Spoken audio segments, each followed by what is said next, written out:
In a conference call with reporters last week, Education Secretary Arne Duncan proposed that college basketball teams with graduation rates under 40% be barred from participating in the NCAA Tournament. To take that idea one step further, today I'll look at how the teams in this year's Sweet 16 would finish if game outcomes were determined by academic performance, not on-court success. I'll test this idea using the NCAA's Graduation Success Rate, or GSR.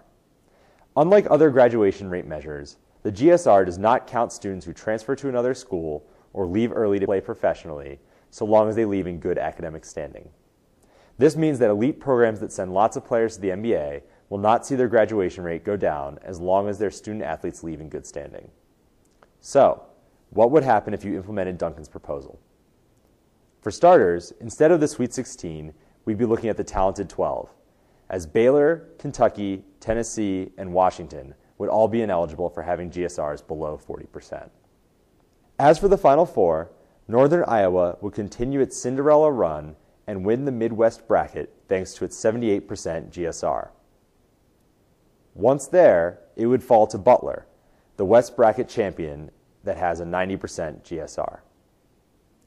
On the other side of the bracket, West Virginia and its 44% GSR would come out of the East largely by default, thanks to low marks from Washington and Kentucky and the fact that Cornell does not report GSRs because it does not give athletic scholarships. In the Final Four, the Mountaineers would face Duke, where the Blue Devils would triumph thanks to their 92% GSR.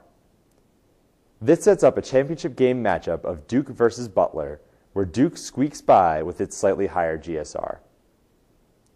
Now, opponents of Duncan's proposal have rightly argued that it's unfair to penalize today's players for the past academic failures of other athletes. That's true. So instead of punishing teams, why not hold coaches accountable? Coaches whose players over a 4-year period have failed to exceed the 40% GSR threshold will be barred from coaching in the NCAA tournament.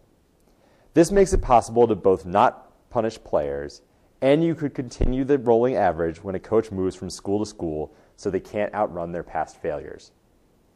After all, if you can't see players across the stage at graduation, you shouldn't get the opportunity to cut down the nets at the Final Four.